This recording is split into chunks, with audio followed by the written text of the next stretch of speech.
This episode of Super Pulp Science is brought to you by chasingartwork.com, where you can buy my books and art. I am closing it down for the summer, so place your orders before the end of May. Closing forever. No, I'll be back.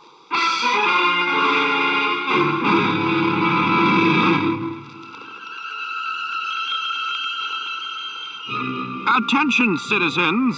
It's time for Super Pulp Science. This is Super Pulp Science, where we talk about how genre gets made. This is the first regular episode we've had in a while, it feels like, with the band back together. The original Three Musketeers. You weren't here for the beginning of the last. I know, that's my fault. It's my fault. It was for good reason. You were making some kids' day. That would have been a fun day at school for them. It was a fun day at school for me, so I hope it was for them too. That's and I immediately got asked to be at another school after, so we'll see what happens. I am joined by Justin Curry, known the world over as Chasing Artwork, and producer extraordinaire Dan Vadeboncoeur. I realized something listening to, I'll be honest, highlights of the last episode. I wasn't able to get through. I skipped around a little bit because I wanted to hear how the elevator got cut in. It's been a busy week.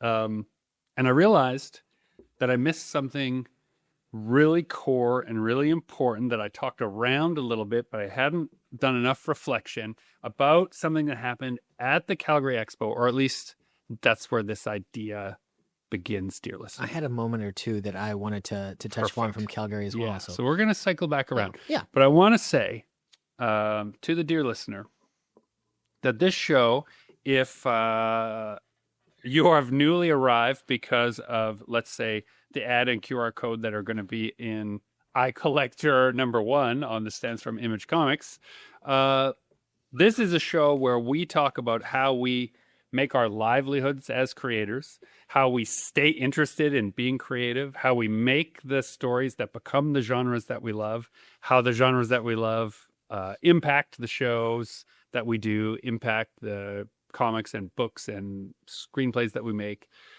And it's like all a big fun loving circle.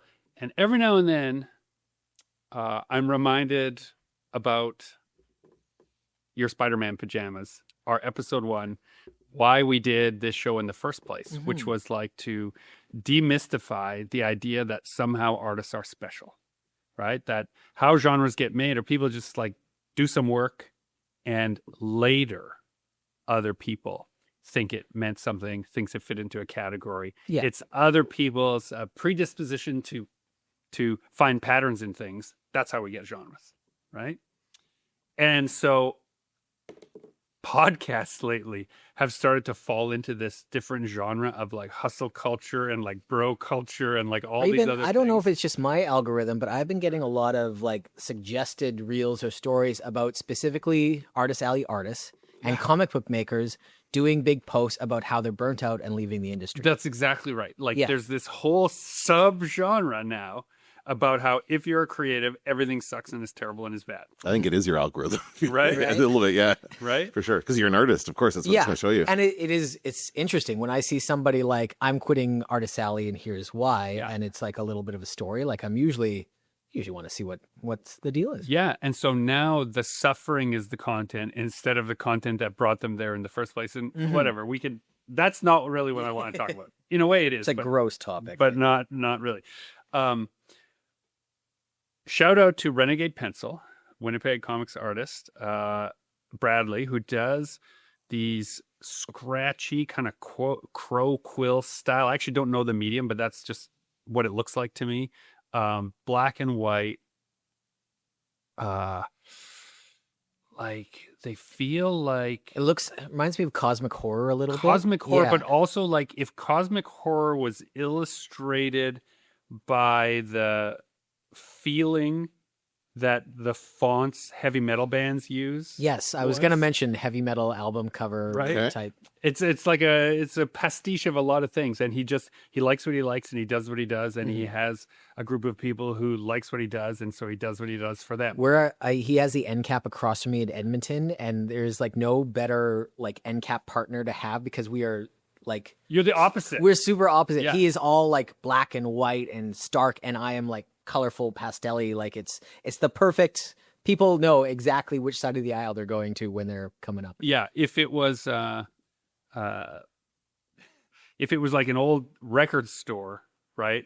You're over there with the DVD box sets of the science fiction and fantasy movies. Like The Last Unicorn has also been re-released, and it's next to Justin's stuff at the record store. There's a cotton candy machine. Bradley is like right there in the heavy metal, dark synth like category in the artwork. I don't know what kind of music you listen to, Bradley, but I'm just trying to get people's heads around the notion that visually the style is very different than Justin's. And even though I have a dark kind of bent in some of my work, I consider his to be even more far afield of that. Like it's evoking a much more visceral art. It makes me think of Cursed Rabbit a little bit. Like, yeah, they're also in the edge of that. Feel like they draw in similar circles. Right. And so what we're doing right now this is how genre gets defined. You're trying to find the thing that makes sense to you, and then you try to find the parallels that make sense to you, and then you go, that's what this is. But the danger of that's what this is it immediately becomes commodified and it's no longer pure. This genre is really hot right now and making money. That's right. So please now make money. You made the joke coming in of like the 3-step process, right? Step 1, steal underwear. Step 2, ? Step 3, profit. That's right. And everyone is like trying to jump to that step 3, right? Now, Bradley and I were having a long talk at the Panel One event, which for people who are not familiar with the comic space in Canada, Panel One is an organization similar to Prairie Comics here in Winnipeg that is in Calgary, and it's for Calgary comic creators. And so they host an event Saturday night of the expo. Went to it. Bradley was there. We were talking. He was asking about the Image comic stuff. We started talking a little bit about the Z2 book I did, because that also had, let's call it a wider reach than we normally have. And I just really came clean with him to talk about like, that's not what you want. Stay pure. What you're doing is pure comics. You can see who your work is reaching. You know exactly how they are responding to it. And you're able to make these the strangest, weirdest, most perfect and beautiful thing that you want to make. And there are people who want it. The moment you try to reach too wide with those projects, well, yeah, let's step back and point out you didn't pursue really either of these. You did your thing, and Z2 was with you at the New York Comic Con. They were across the aisle, right? Yeah.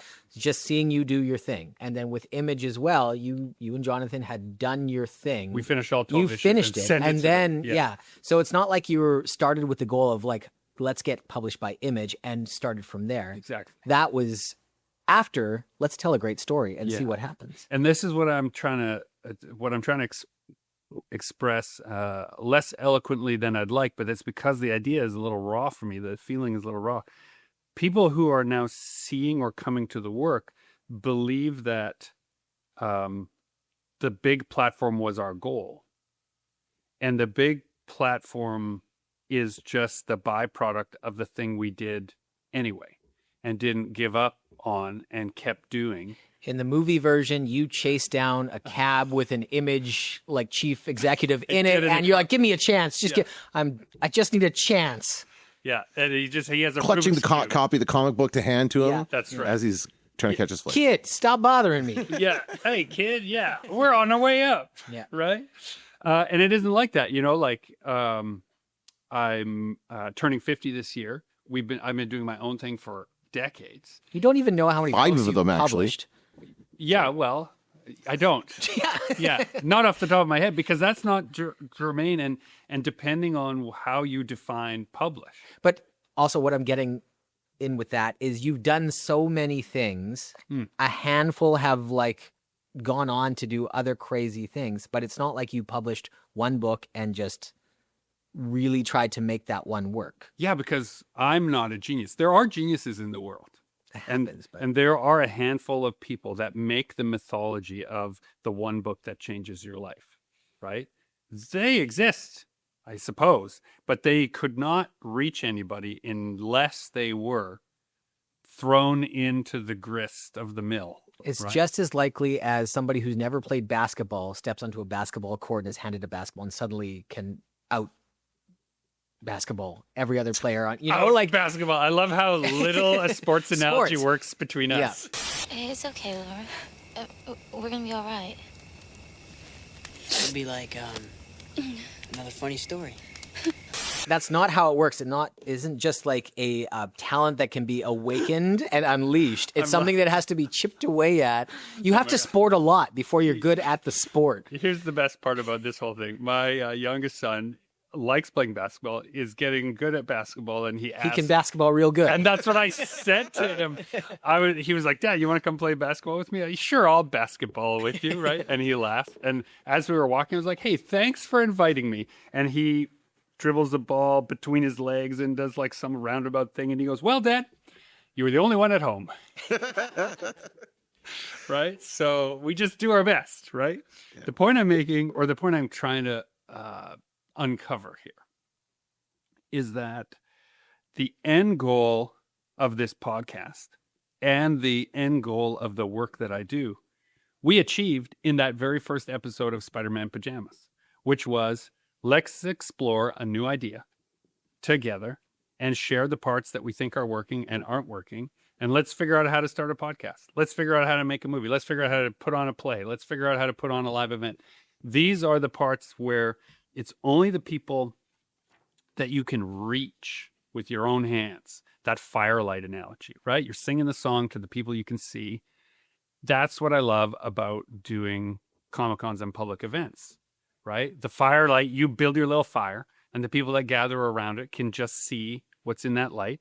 And if they're over at Justin's, they can't see Bradley's, right? But they might find it, right? And that light may draw them in. And when they get close and he says, listen to a tale unfold here in these images and these words, you might get drawn in and never want to leave. And the fact that we've been doing this more than 300 episodes, like we haven't figured it all out. It's a constantly evolving, changing thing. Our interests and projects and scope are constantly changing. Like it's not just a single project, a single book, a single task. It's what we do. It's a livelihood. Well, this term livelihood. My wife, Tara, dear listener, she mentioned to me, she's like, wow, you don't really do this as a job. This is your livelihood. The same way that I run a vintage as my livelihood. It evolves and changes to meet the needs of our lives. Our lives don't fit in to our jobs. And sometimes that makes it hard, like the life parts of life more challenging. But if you have been a long time listener and you're wondering like what the end goal is, doodling in your little sketchbook an idea that came to you and leaning over and showing it to your friend and they go, cool. Yeah. That's it. Like that's all you got to do. And you're one of us. The thing I'm doing right now, Justin, I don't know why. Somebody in Saskatoon ordered a whole bunch of books from us and we are drawing in the books. And what I'm drawing in this book right now is the drawing of Dragon Nanny. In Dragon Nanny. In Dragon Nanny that started when I just started doodling this big, clunky looking, awkward shaped robot that I just knew had a big heart holding. And then you drew a dragon in its hands. And then we just kept drawing that as like a set it up and knock it down kind of thing. It was just fun. And we just kept doing it. And then we started talking about, oh, what's this about? And that became a story on long car rides and dumb layovers in airports. And then we'd be like, and what if this happened? And what if that happened? And maybe the dragons come and there's a big fight. And then like, no. And then all the times, all the stories that we told to get to this one were as fun, if not more important than this one. This was the byproduct of all those other times. It had to go through so many shapes before it ended up with this one. Yeah. What I absolutely love about what we do as well, and like talking to other people with like quote unquote like normal jobs, is retirement isn't a thing that we talk about or consider, or like why would you ever stop doing what you're doing? Yeah, like people who talk about retirement as an escape from the work. work. Like I'll finally be done. Yeah. I'll finally be done with this damn job, and then I can go live some life.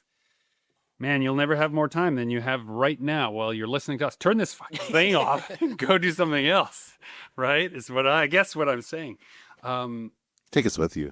Listen Right? Yeah. in the headphones. Yeah. The conversation that we had with Steve Kostansky about Meat House, all the versions of Meat House that have played in my head, because we've talked about it, all these different types of ways that story could be told and done. That's the point. Like, that's what we're doing. I have a buddy who comes Tuesdays now. It's become our regular thing. Tuesday he comes to the studio. Mike Sanders. Mike, love you, man. We've been working on a screenplay together. And that's the point. Like, we got into a little brief discussion yesterday about like, oh, well, how would anyone film this or do that or shoot that? Or is that even possible? Like, oh man, I don't know if we could afford that, or like, are we a big enough kind of person to attract the money that would make this image that we're writing right now? And we both were like, who cares? Like, this is what the story demands of this moment. You know, like, it literally, we wrote in a cast of hundreds of extras in one scene that as independent filmmakers, we know if we make this movie, we could never include hundreds of extras into it. But that's not why we were there writing. We were there making up the best version of the story. And all these things were beyond the Firelight. It is tough sometimes, though. Like, the more professional you get, the more you've done this, the more you kind of build in that box from the get-go, because you know what limitations you have. Yeah. Like, the more books you've made, the more you kind of work within what you've done before, and you stop trying to go above and beyond what you've done scope-wise, if that makes sense. I know what you're saying, but Like, you don't do that really. No, I try so goddamn hard not to do We that. really do try. But if you've accomplished a couple like 5-minute films, you don't plan out a Lord of the Rings epic trilogy. You keep planning out small projects that you can accomplish. Yeah, because you want to do it. Well, and so as a brief aside that will eventually come back around to our point, I was thinking about I was spending a lot of time recently thinking about working on Red Earth versus working in the film stuff that I've been doing, and how I was having a conversation with director Miles Crossman, who worked on Prince and the Dragon, and he was talking about how he doesn't understand. He didn't mean it. I just want to categorize this properly. This is not a hit piece, but he said, I don't understand theater. Not because he doesn't understand or like theater. He participates heavily in the theater community in Brandon, building sets and helping, and like he swings his hammers in there. He says, why, if you were going to put that much effort into it, why wouldn't you make a movie? Because then a movie lasts and can live beyond the efforts. What he didn't understand in our conversation, we were talking about a little esoterically, was like, The scope of work that they're putting in is equivalent to like an indie film. right. And yet just a couple hundred people may come and see it, maybe 1,000 on a good play. And that's the only people who will ever see that version ever. But that's the Firelight again. Right. But in film, I was realizing that even when we're on set, you're playing make-believe and you're recording it, but everything's make-believe, including the audience. Like, you're trying to imagine the reaction of an audience as well as manage the performance. But in theater, the audience manages your performance because you can hear them gasp. You know when you're landing it. Right. And so like, there's all of these bits where everyone is just craving that perfect thing. And so this is a long-winded way of saying, what's the thing you're doing now that doesn't matter if it works? Like, what are the parts of your creative, like you mentioned a risk that you were taking. Not a risk. I saw it as a risk because to me, I was like, that's terrifying. But you're like, I'm going to be the voice of Victory Lane Speedway. Victory Lane Speedway, right? That's right. Which means you'd Not have, the only voice, but one of the voices. but that means you got to give live color commentary. Yes. Right? Yeah. Which sounds fun, but also when I really mess up here, you edit all the bullshit I say out and just cut it to the part that makes sense. Dear listener, every episode of Super Pulp Science is 6 actually hours 2.5. That's to 6 hours long. That's right. 6 hours. No. Right? And so, but like, where is it? That's like got to be more of a pure moment. Like, you just want to play. That is really why I'm doing it. Right? Yeah, I just have never done anything like that. I really would like to. Oh, this is sick. What? Police speculate that the murder weapon was an ice pick or possibly even a meat hook. They say they have a suspect, but they haven't made an arrest yet.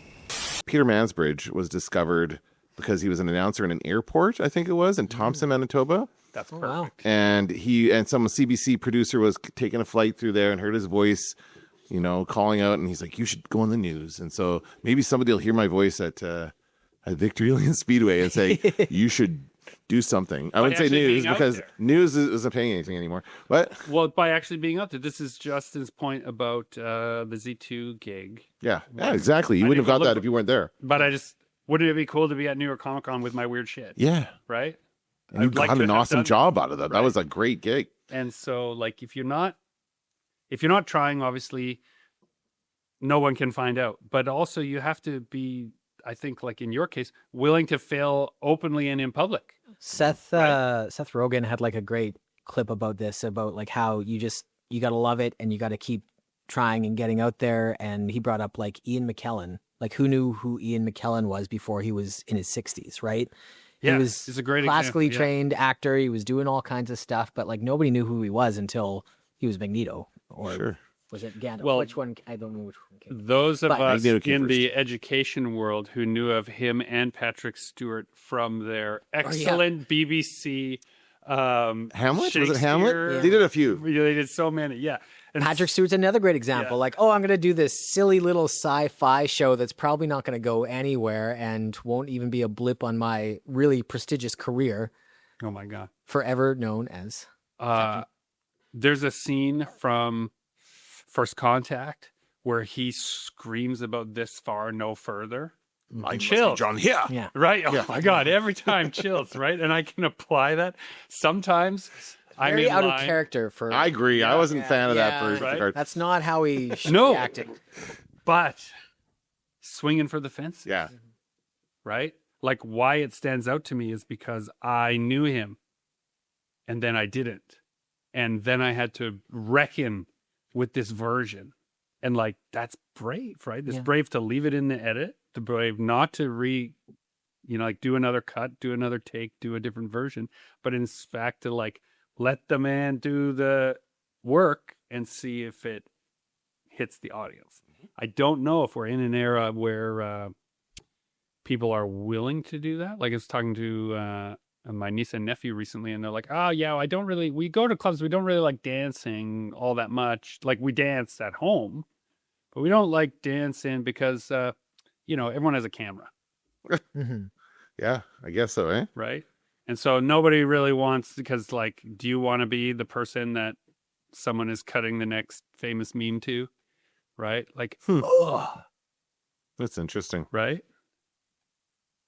But it's just the Firelight. Like, it's just, Mm-hmm. that's all that's supposed to matter. And so we have our project at Image is called the Eye Collector, and we've been joking a lot about the eyes it's collected. That was not our intention, but the ways in which people have looked at it, and we've been able to look back. The abyss looks also into you, as it were, that we're the abyss in this case. Like, Yeah. it's given us access to rooms that let us look into those rooms that are also looking at our project and say, nah, Mm-hmm. right?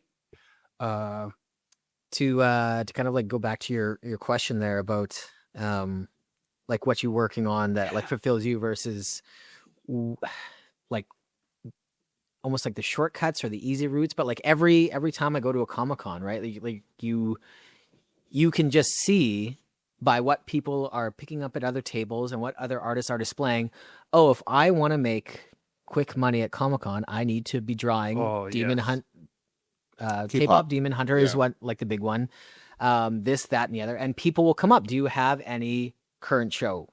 Insert name here. Do you have any this? Do you have any Character hunters. And so if you know, like if you want to just give the people what they want, like all you have to do is attend 1, 2, 3 conventions, and you could have a tremendously long list of all the things that'll probably sell at conventions. But will those bring you any fulfillment or joy to actually draw those things, to actually work on those? Yeah, not me. And Although I haven't seen it. Maybe I'd love it. Maybe, yeah, that's, and like, I have this conversation a lot with like more like the seasoned artists who do this. We talk about this a lot about how like, you know, you can chase those prints, those posters. And I think that's a real big element into that burnout that I was talking about before.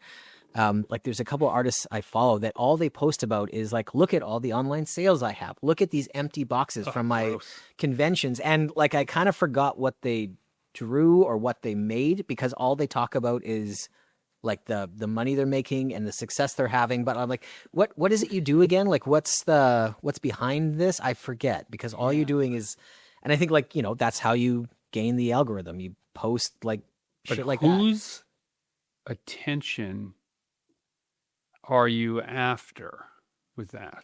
And like, okay, The hustle culture. I guess. But then, you know, let's be really honest here too. There is an element where if you are making work for the public, that the public can consume in any way, your voice is going to be there in the public.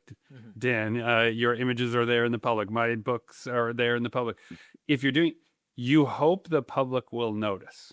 There's a part of you, and whether or not the part of you that is inspired by that wants fame or just wants to be seen in some way. It can be a different monster, and depending what you feed it, it grows for sure. But there's a part of you that wants the external validation, For sure. and we can't deny it. It's just, it's true. And I think every person wants it. We're social creatures. That's built in. It's built in. That need for hierarchy, I think, is built in. We can unlearn it, but I don't know that we can unfeel it the same way. It requires a certain amount of discipline, right? And one of the reasons I think I've eschewed social media like algorithm chasing is partially because deep down I know that it would turn me into a monster, right? Yeah. Like I am barely leave enough space on this show that you both co-host for you guys to say anything. Imagine if I had an unmitigated me-only platform. What a goddamn monster I would become, right? It would be bad. And it wouldn't even be successful. It would just be bad. Do you see what I'm saying, right? Like it wouldn't be the best part of me. The best part of me is contemplative, and I turn it over and over and over and over and over. And then I hand it to someone else to check the spelling mistakes. And then it's slow. And that's the part I like the best about it. I do love the projects and the pieces that are kind of slow to rise. Like there's been, just for an example, like there's been a couple paintings that I've done that I did for me because I was really interested in what I was doing. And when I started bringing them out, nobody else seemed to be reacting. But then a year or two later, they've like picked up steam, and it's almost like I willed it. I did them too early, or people are catching up to what I'm interested in. And like same with some books too, like coming out of the gate, they kind of, we talk about this a lot, like they don't make a splash off the bat, but even like 5-10 years later, in some cases, Suddenly people care. Suddenly. Yeah. Like, I don't know. We've talked about this a little bit before, but a direct example of this that I can bring up that a longtime listener will recognize is the book I did with Laverne Kaczynski, Underworld. Which people can't get anymore, so yeah, it's terrible to bring it up. Sold out, but there is a chance that it will be reprinted because it had a late life surge, at least for me. And, you know, it also happened to Laverne, and talked to the publisher, and, you know, there's been interest in other arenas, which I can talk about later, but that kind of goes into your nothing sells your past book. Yeah, so then your new book, right? Then your next book. Had you stopped with that book, yeah, would there ever been anyone who tracked but it down? because you keep showing up to different cities with new books year after year after year, what else you got, right? Like, I like this new one. Do you have older books? Yeah. And like suddenly your back catalog gets more and more appealing and sought after. And by the time the cops got there, the guy was out her window and gone. And they say that they're still surfing the net looking for this guy. This is not to say that we had any great spotlight on the human condition that we shone in our Underworld book, but it did shine a light on a specific life, which was Laverne's, because it was semi-autobiographical, and it did shine a light on the difficulties that people face with depression and with family estrangement. And it also was soaked in true crime and Greek mythology and monsters and all these other things. And so it was this weird anomaly book that it was hard to describe it because there wasn't a genre. But now, I think, there's an entire genre of books that openly discuss mental health. And now those tags that we put on then, which we were like, will anyone care about a graphic novel that also has mental health stuff? Now there's whole genres in the back end of book world where like these are key search functions. And so like, but that wasn't in the Firelight. It was just the book we could make, the best we could make at the time we could make it, with the publisher that was like, yeah, I'll bet on the jockey, if not the horse. Right? Although in this case, I think he bet on the horse, and I tricked my way onto it. So you think that might resonate with an audience more now? I think it has. Yeah. It has. You know, I get a lot of feedback from shows saying like, oh, you know, I've a lot of your work when I picked up Underworld, or I finally got around to read it. People's to read piles is also a way that happens. Like, because I buy a lot of books and I eventually read them all. But it might be a year or two before I do. And so sometimes I'll buy a graphic novel from somebody, and then it's 2 years later at a show that I see them and I'm like gushing about it. And I can see that moment where they're like, oh yeah, I made that. Because they've also moved on. Right. Yeah. But it's new to me. I like just cried. Yes. Right? So like, You're like, right? Yeah. so much. It means so much to you. So it's like at the core of what you're getting at here is kind of stay true to yourself. I mean, it sounds so trite. Not to yourself, to the work. To the work. Right? You're going to change. Mm-hmm. I think that's what's also true is if I look at my own past work, I'm like, oh, I'm better than that. Oh, I don't think that anymore. Oh, I feel differently about this. Oh, what it used to mean to me is not the same. But it's selling well, so do more of it. Oh. Right. That reaction right there. Don't do that. Don't do that. Because you can't recreate those conditions either. No, you can't. So just like you gotta do your best. And there's a story that I did, you know, the least known of the short stories that I've published or the works that I've published is probably a story called Manitowoc. No, yeah, maybe. No, Catch That Catfish we did pretty good with, actually. Okay. Yeah, many thousands of those books. Dear listener, that was the very first time I met Gregory. He was putting out Catch That Catfish. Catch That Catfish. And you were putting on a, Let's Make Comics at a library, and I was 18 and attended. Right. Yeah. Yeah, and the premise of that workshop was John Toon and I, we're working on that project together. We don't know what we're doing, but here's what we've done so far. Yeah. And that was, you know, it's become kind of, that's what this show is. We don't know what we're doing, but this is what we've done so far. No, I was going to say this story, Manitowoc, which I co-authored with Tom Turner and Curtis Frank. And I had to fight for their co-author status when I published the story, which is a story about Martian tripods invading early Canada, like colonial Manitoba. And we had brainstormed it all together, so much so that there was no story without the three of us on our breaks. And we were all working at the school together. Mm-hmm. And Curtis had worked at one point as a recreationist at Lower Fort Garry. And so he knew a lot of specific details. And then Tom knew all of these details about the piano that had come through Canada, the first piano to pass through Manitoba. And that became part of the story. And I just kept brainstorming. The three of us retold a version of that story 50 times. And then eventually I was like, yeah, that's cool. I'm going to write that down. Mm-hmm. And when it came time to publish it, that's actually how I came to know Sylvia better, was she was organizing that anthology. And she was saying like, oh, it's you can't have these co-authors if they didn't actually write it. And I was like, well, but they did. Like, there's no story without them. Yeah. She's like, yeah, that's what we call writing. You talk to your friends and then you wrote the story. And I had to, she didn't fight back too hard on it. I just said I'd like this to would not insist. exist without these Yeah, other guys. I'd like to and- insist yeah. that their names are on it. But I get it from like her perspective as well. You want to keep it as clean and simple as possible. If people are Because that's Yeah. the commodity Yeah. you're selling. Yes, You're buying the that's right. license Yeah. to the What if it gets commodity. licensed to be a movie? Then That's how are you going to right. divide up the royalties? And many years later, unfortunately, Tom died of cancer quite young. Maybe around the age I am now, that I think about it out loud.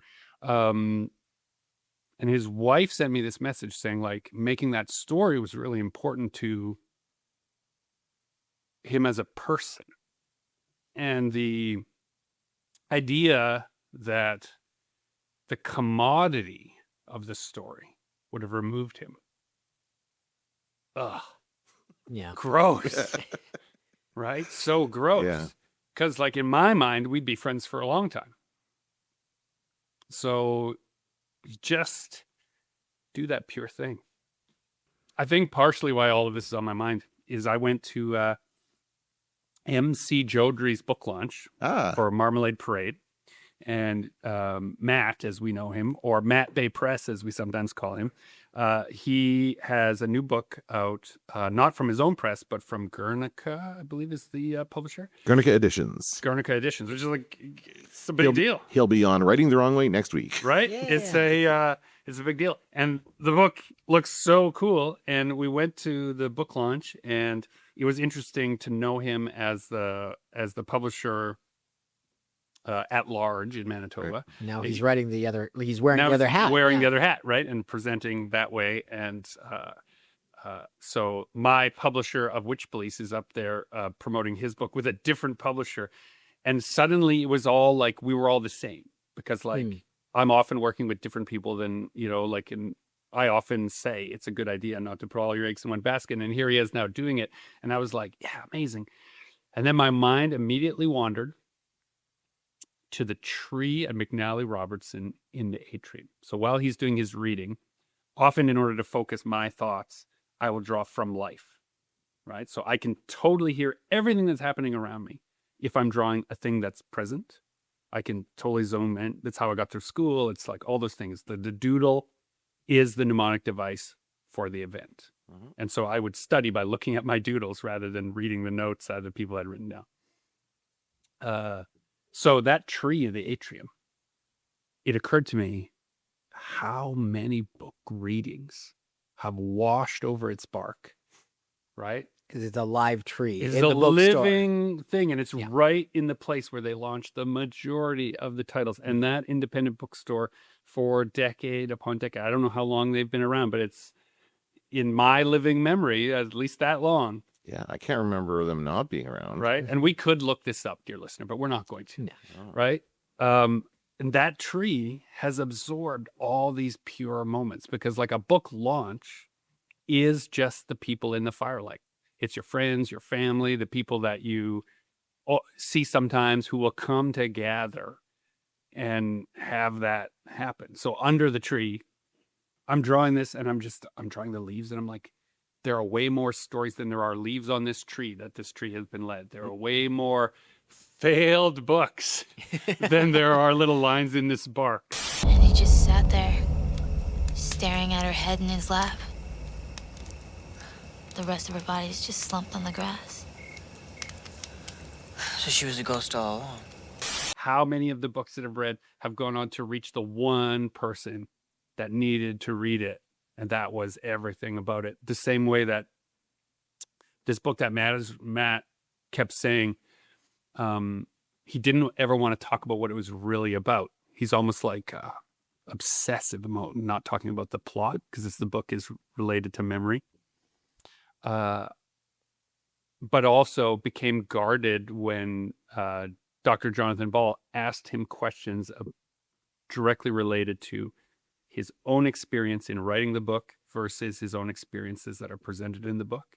And I realized, like, whatever else happened, something really important happened to him writing it that he's not yet figured out how to talk about.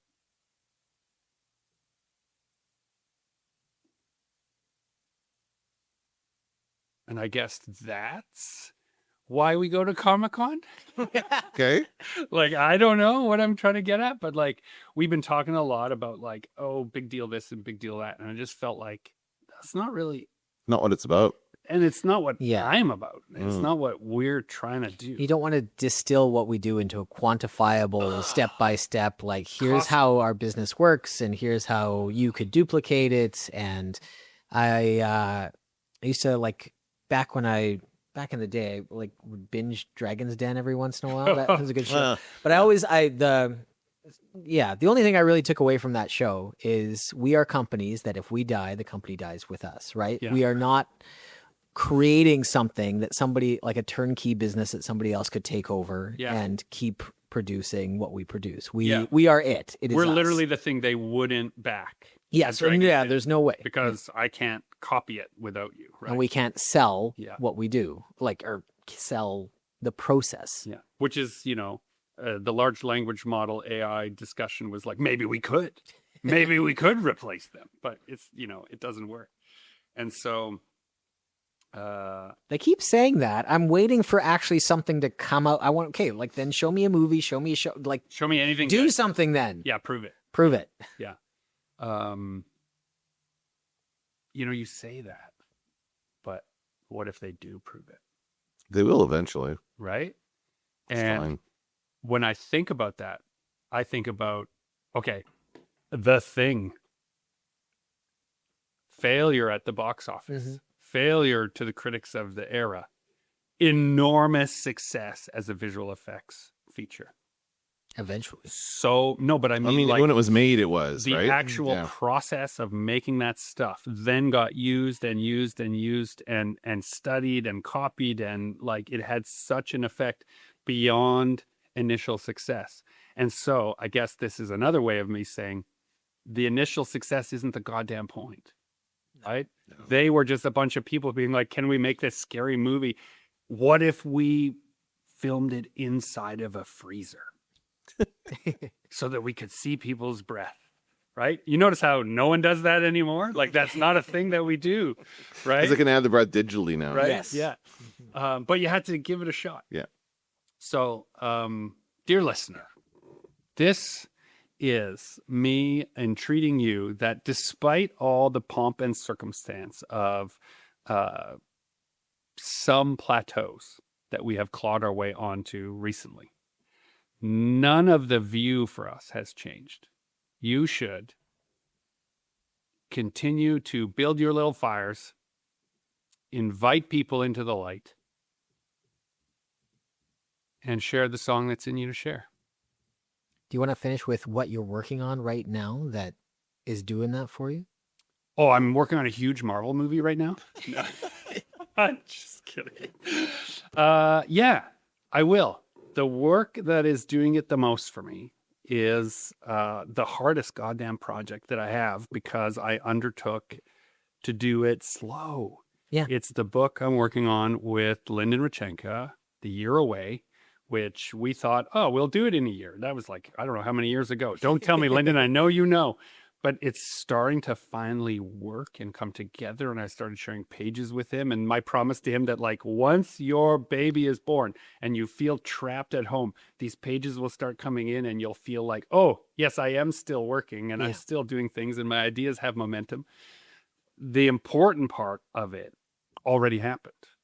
The work that I had to do to catch up to Lyndon's idea now has been so interesting and gratifying for me, because I have to put so much more ink on paper than I normally do. And it's so great just simmering in a project. Like the best part is not when it's done and it launches. The best part is building it. It's the journey. I had to draw a freaking toddler running through the tall grass, and I sent it to another buddy of mine who I sometimes share our work with, and he goes, oh, you went full Studio Ghibli in this picture. And I was like, oh, like that's it, right? Like, in just in sharing that his name is also Mike. It's a different Mike Sastry. That comment was everything because I didn't even realize that is what I was doing. I was like, oh yeah, okay, maybe I should dial that back a bit because I am totally riffing on this, maybe a little too hard. The tall grass does go on forever. But it's those parts where making it a piece at a time is the point of the project. And so I have Lyndon to thank for that project because he said, do you want to work on something with me? I said, yeah. And then I said, but I want to challenge myself if I do. And he said, okay, cool. I said, it might take me longer if I do it that way. He's like, it won't take you that long. Joke's on you, Lyndon. It's taken me forever, but I think it's going to be some of my best work. Certainly my most different. It doesn't look anything like any graphic novel I've ever worked on before. And if nobody likes it, that's okay. Because God, it's been amazing to make it. And maybe nobody's going to like it initially, but eventually, Yeah. people are really going to like it. Or the reverse. They'll like it a lot at first, and then And nobody. yeah, just a wasteland. So this is Super Pulp Science, encouraging you to join the fight, make comics, build your little fire, sing your little song, and that's the point.